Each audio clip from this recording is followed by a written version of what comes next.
locked in, then come take my hand. We're rebels with a paperback plan.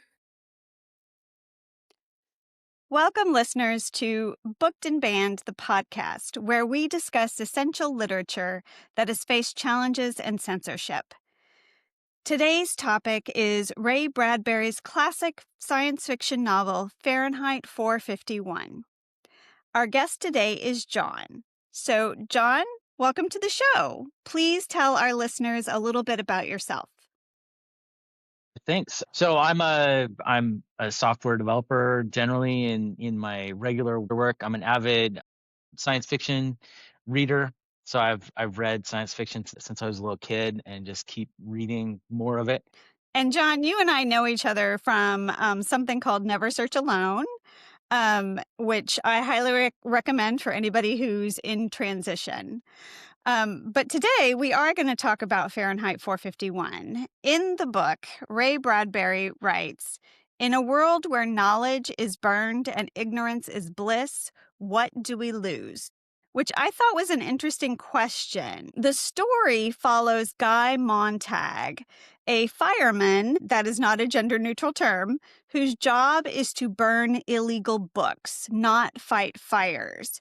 He lives in a dystopian American future where books are outlawed, critical thinking is suppressed, and society is obsessed with constant shallow entertainment. After meeting his free-spirited neighbor, Clarice, and witnessing a woman choose to die with her books, Montag becomes deeply disillusioned, leading to a reckoning with the illegal books he has been secretly hoarding in his own home for some time. He eventually rebels and flees to join a community of intellectual exiles called the Book People, who are dedicated to memorizing and preserving literature. The irony about this book being banned anywhere, especially in the United States, where it ostensibly takes place, is the novel is about censorship and has often been censored itself. Ray Bradbury wrote the novel during the height of the McCarthy era, which was also called the Second Red Scare, a period defined by intense anti-communist fear, blacklisting, and pressure for political and intellectual conformity. Academics, teachers, and writers were heavily scrutinized. Questioning the government or expressing unconventional ideas could lead to being labeled a communist and to losing one's job. Bradbury was also motivated by a fear of book burning and the growing power of television at the time. The parallel to Fahrenheit 451 is clear. This was not a time of literal book burning, but it was a time of intellectual thought burning. People were pressured to self-censor, to avoid reading certain books, discussing certain topics, or even associating with certain people for fear of being accused and having their lives destroyed by this witch hunt mentality. This environment directly fueled Bradbury's fear of government-sanctioned book burning and the silencing of dissident voices. Some of the common reasons for challenges to the book are cited as offensive language, references to drugs and alcohol, and religious objections, especially a scene involving the burning of the Christian Bible, which was a late addition to the text. Most famously, some editions of the book were published with hundreds of words censored or changed. And in one notable instance, a publisher even removed references to fire and replaced firemen with firefighters in an attempt to make the book less controversial, a remarkable act of censorship that mirrors the book's own themes. So, with that context, Jon, tell me why this book speaks to you and why you chose to talk about it today. Yeah. So I mean, for me, I came on this book when I was, I'm going to say I first read it when I was 10 years old. And for me, it was, there was a lot of irony for myself, around the whole fact that you've got firemen who are ostensibly supposed to be protecting people going around and burning books. to be able to protect the people, as it were. And as well, it also spoke to me because it talked a lot about the future, and I think the vision that Ray Bradbury put out as far as like the future was really interesting, because like when I came upon this, it was probably what, 1980s, somewhere around then. They didn't have, I think they just barely had the Walkman. They had like the old TVs. They were at least color, but they were, the cathode ray tubes, so they were very big.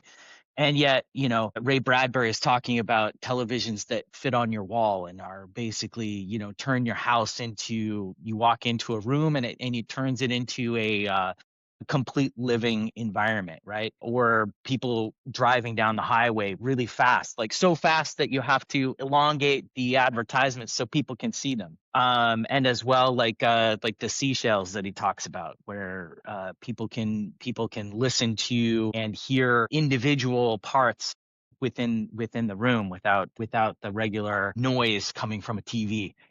And so for me, it was just a very compelling, it's a very compelling book. And as well, like I keep continuing, like kind of come back to a lot of the stuff that comes in the book, or I just remember this, throughout my life. One of the things that I still remember is like the elongation of the advertisements. For example, like if you've ever been on the subway or the freeway and you look out the wind, or maybe not the freeway, but like if you're in the subway, like a lot of times they'll have advertisements on the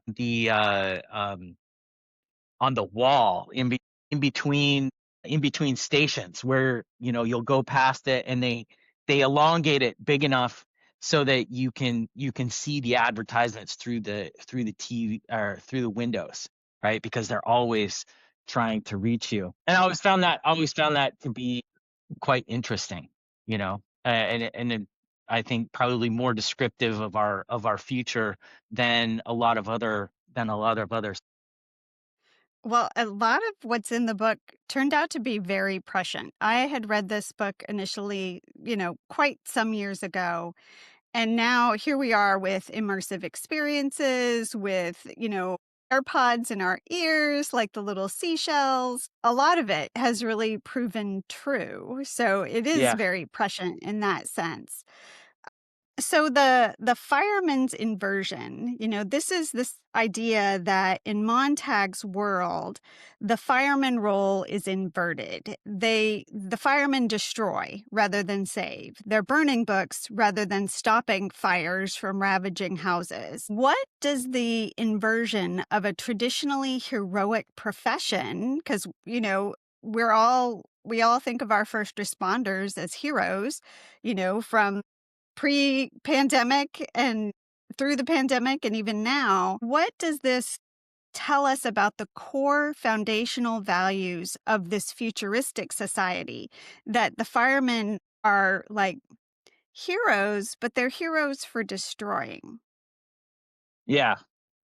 We're, like one of the things that it kept coming up to me is like it's like a it's like a choice of comfort over truth, or like uniformity as a cultural ideal, right? So, and they even go so far as to change the mythos of the firemen, to like, to talk about, they talk about firemen going back to 1871, right? But they don't talk about firemen in the context of saving the houses. They try to change that narrative of the fireman as the protector of happiness, as it were, right? In burning books since 1851, which we know was really not the case, but they've, spread that through the society. Um, and so that to me was like a really interesting inversion of that historical perspective, is that they've changed that narrative of the firemen, and really pushed that throughout the entire cultural. Yeah, and they talk about Benjamin Franklin as like the original fireman. Right. I'm trying to remember. I didn't look it up. I probably should Who have. If himself was an whether author. Yeah, well, he was, I think, in his autobiography, which was a constructed narrative. It wasn't a pure autobiography. I do think, and I may be recalling incorrectly, that Benjamin Franklin, one of his little projects that he describes is starting like a volunteer fire brigade. So that would be an interesting connection. But also, Benjamin Franklin started a subscription library where people all paid into a fee like a co-op so that they could buy books and exchange them with each other. And so it's really interesting and kind of Orwellian in a way how that history has been rewritten to make firemen these heroes, but heroes for suppressing critical thinking, and Right. getting rid of books, which Benjamin Franklin would have found very valuable in and of themselves. You know, Montag's wife, Mildred, she is completely absorbed by her 3 parlor walls. It's almost a total immersive experience in their living room. And her seashell radio, which, are very akin to the earbuds that we're all using today. So, what do you think about Bradbury's prediction of our modern landscape of endless streaming, social media, and constant digital distraction? Yeah, I mean, I think he was incredibly prescient, you know, with that when he was talking about it. Like, and if you look at some of the technological advances that we have nowadays, that they're talking about, AIs that will automatically generate 3D realistic worlds, right? They're talking about having AI be able to create real-time movies to where the user can drive that experience, just like Mildred and in her 3 parlor walls, where she's interacting with those walls. But one of the things that I think Ray Bradbury tries to push there is that Montag's wife turns away from everybody else and all of society to concentrate only on her family from the three parlor walls. Montag also talks about this connection that he had with Mildred, to where he states that he can't remember how they met. He can't remember, what they did over their 20 years. Like it's almost like he was in a zombie like state over the 10 years that they were married, to where he doesn't remember anything that went on. He doesn't remember like how well that connection means to it. And at the end, he's kind of like turned away from Mildred, and Mildred has absolutely turned away from him in favor of that in favor of her digital family, you know, which has a lot of implications to our society today, right? Where kids are on their cell phones all the time, or people, I should say, people are on their cell phones all the time. And I mean, how many times have we talked about people who go to a restaurant and they're just sitting there looking at their phone the entire time and not having a conversation, which is a lot of what Ray Bradbury was kind of talking about. Yeah, absolutely. And, I also seem to, when I was rereading this, I thought that Mildred was very much like Iran Deckard. She's the spouse of Deckard in Do Androids Dream of Electric Sheep, the Philip K. Dick story that was made into the movie Blade Runner. And in the movie, there is no wife of Deckard, there is no Iran Deckard.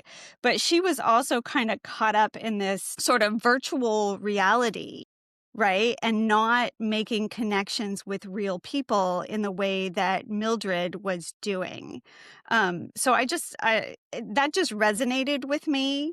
Yeah, Um, but it's also, we see sometimes like people will, I've been in groups where we agree that we're going to stack our phones up on the table and we're going to have a conversation and nobody's going to look at their phone, right? Because we're right. trying to get away from, that impulse to always be on our smartphones. You Yeah, know, it can be really disturbing. So Clarice is I guess she's the catalyst for Montag's change. We find out that he'd already been hoarding books and hiding them at home, but Clarice and his encounters with her, she seems to represent genuine curiosity, while Mildred is the tragic epitome of the stagnant society that they're living in. Clarice still seems to, be sort of a free spirit in this society, which is really unusual, and also what makes her interesting to Montag.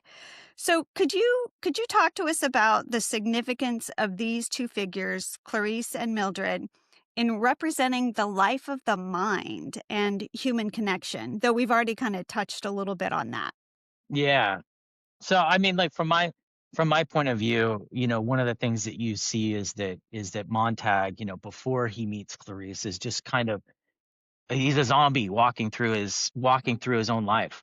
And then Clarice just kind of jars him out of that zombiness, I guess, and starts poking him with thoughts. And as he ruminates on that, right, he kind of comes out of it, and he kind of understands a little bit more about like how he's lost his life, how over the past 10 years, he hasn't done anything.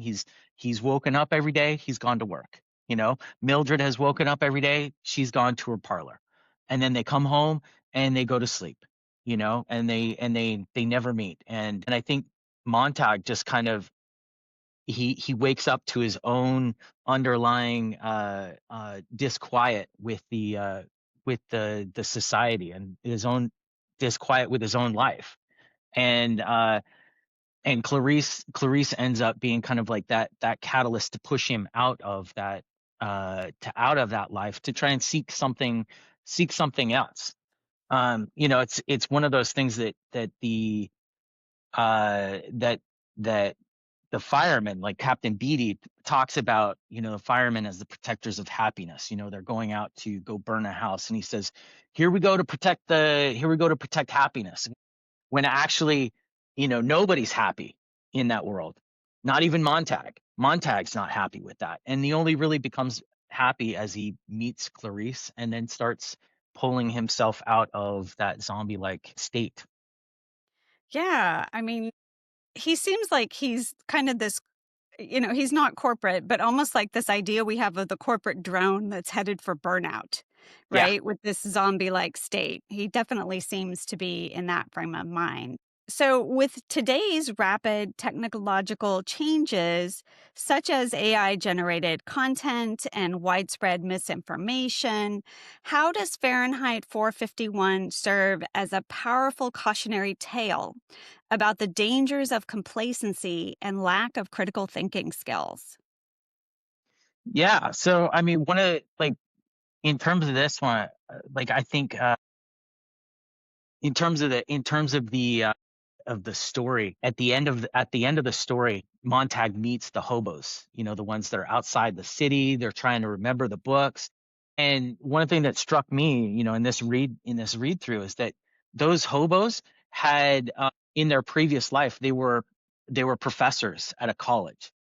They had a library, and they were alive, during that time frame. And at the beginning of the book, when they talk about this, they talk about, the firemen being firemen for, going back to 1781, or being like a very long time. But it's not that long of a period. It's less than like 40 years, where they used to have books, and then they started burning them, and they started getting rid of books. So for me, Fahrenheit 451 kind of mirrors that that fall from grace, as it were. That it's really easy to turn that around, and basically go from a society that, has books, goes out, meets with family and friends, and then turns into a society that doesn't want to connect, doesn't want to do anything, and in some senses, wants to die, which is kind of an interesting parallel. Yeah, no, I think it's a very nihilistic society, and it also makes me think of, I guess the Merriam-Webster word of the year this year is AI slop. It's slop, because of Yeah. AI slop, which is a lot of this content that's being created is not real. And people may be using AI in ways to sort of like cheat the system. But really, what they're doing is cheating themselves because they're not using their own critical thinking skills. Yeah. I think that's a real danger. And I think that Bradbury is actually pointing this out for us in real time in a way. So the novel famously ends with the promise of rebuilding after destruction.